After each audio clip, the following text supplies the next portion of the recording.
Welcome to Sarasu சமையல். இன்னைக்கு ஒரு உருளைக்கிழங்கு பட்டாணி பால் கறி தாங்க பார்க்க போறோம். இது கல்யாண வீடுகள்ல எல்லாம் ரொம்ப டேஸ்டா இருக்கும். நம்ம எல்லாருமே சாப்பிட்டுருப்போம். அதே டேஸ்ட்ல நம்ம வீட்டுல எப்படி பண்றது ஈஸியா பண்ணலாங்க. வாங்க கிச்சனுக்குள்ள போலாம்.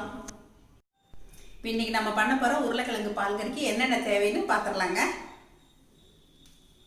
நான் இப்போ வேக வச்ச உருளைக்கிழங்கு ஒரு 300 கிராம் அளவுக்கு எடுத்து இந்த மாதிரி பீசஸ் போட்டு எடுத்து வச்சிருக்கேங்க.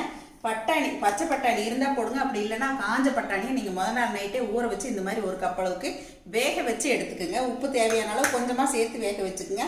நம்ம அரைக்கிறதுக்கு தேவையானது பார்த்துடலாங்க.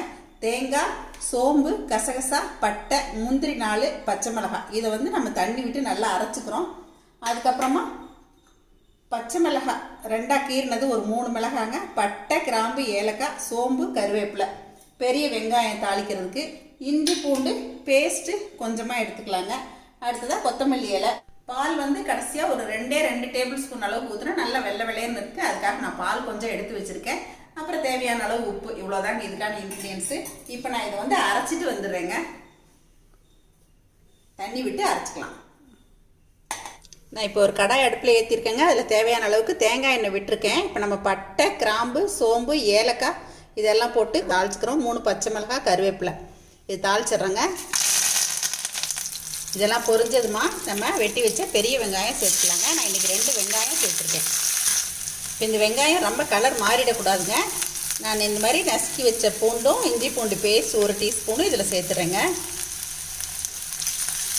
இது ஒரே 1 நிமிஷம் இதில் வதங்கட்டுங்க. இப்போ நான் இந்த அரைச்சி வச்ச தேங்காய் கலவையை இதில் சேர்த்துறேங்க. நான் இன்றைக்கி சின்னதாக 1 மூடி அளவுக்கு எடுத்திருக்கேன். இதுக்கு தண்ணி விட்டுக்கலாம். தேவையான அளவு நம்ம உப்பு சேர்த்துக்கலாங்க. இதுதான் வேக வச்ச பட்டாணி சேர்த்துக்கலாம். நீங்கள் காஞ்ச பட்டாணி வேக வைக்கும்போது பாருங்கள், இந்த மாதிரி கையில் நசுக்குனா இந்த மாதிரி வரணும். அந்த பக்குவத்துக்கு நீங்கள் வேக வச்சுக்கோங்க. ரொம்ப குழைய விட்டுறாதீங்க. இதெல்லாம் இந்த பட்டாணியோட ஒரு 2 நிமிஷம் நல்லா கொதிக்கிட்டுங்க. அடுத்ததான் நம்ம உருளைக்கிழங்கு சேர்த்தலாம். அடுப்பை மிதமான தீயில் வச்சு ஒரு மூடி போட்டுடலாங்க.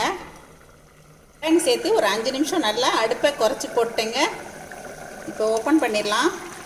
நம்ம வேக வச்சுருக்க உருளைக்கிழங்கு இதோட சேர்த்துடலாங்க. உருளைக்கிழங்கு கொஞ்சம் பீசஸ் பெருசாக போட்டுக்குங்க. கொஞ்சம் இந்த இதில் கரையும் இந்த மசாலில். அதனால் உங்களுக்கு எந்த அளவுக்கு பீஸ் தேவையோ அது மாதிரி போட்டுக்கோங்க. உருளைக்கிழங்கு சேர்த்துட்டு நல்லா கொதிக்க ஆரம்பிச்சிடுச்சுங்க. இப்போ இது நல்லா அந்த உருளைக்கிழங்குலேயும் அந்த உப்பு காரம் எல்லாமே சேரட்டும். அது வரைக்கும் நம்ம வெயிட் பண்ணலாம்.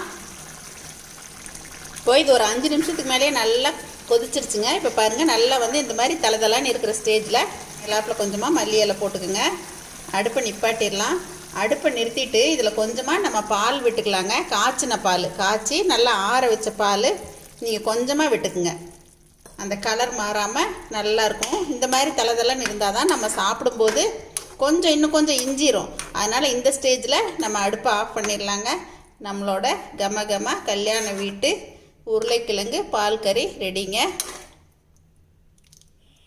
நம்மளோட கல்யாண வீட்டு உருளைக்கிழங்கு பட்டாணி பால் கறி கம வாசத்தோடு ரெடி ஆயிடுச்சுங்க. சாம்பார், ரசம் இதெல்லாம் செய்கிற அன்றைக்கி இது ஒரு சைட் டிஷ்ஷாக வச்சுக்கலாம். இது மீதி ஆயிடுச்சுன்னா நைட்டு நீங்கள் கொஞ்சம் தண்ணி விட்டு சூடு பண்ணி சப்பாத்திக்கெல்லாமே தொட்டுக்கலாங்க. ரொம்ப நல்லாயிருக்கும். கண்டிப்பாக நீங்களும் இதை ட்ரை பண்ணி பாருங்கள். இதை பார்த்துட்டு உங்களோட ஃபீட்பேக் சொல்லுங்கள், ஷேர் பண்ணுங்கள், சப்ஸ்கிரைப் பண்ணுங்கள். தேங்க்யூ. மறுபடியும் ஒரு ரெசிபியுடன் உங்களை சந்திக்கிறேன். நன்றி, வணக்கம். சரசு சமையல் பாருங்கள். சமையல் நல்லா பண்ணுங்கள்.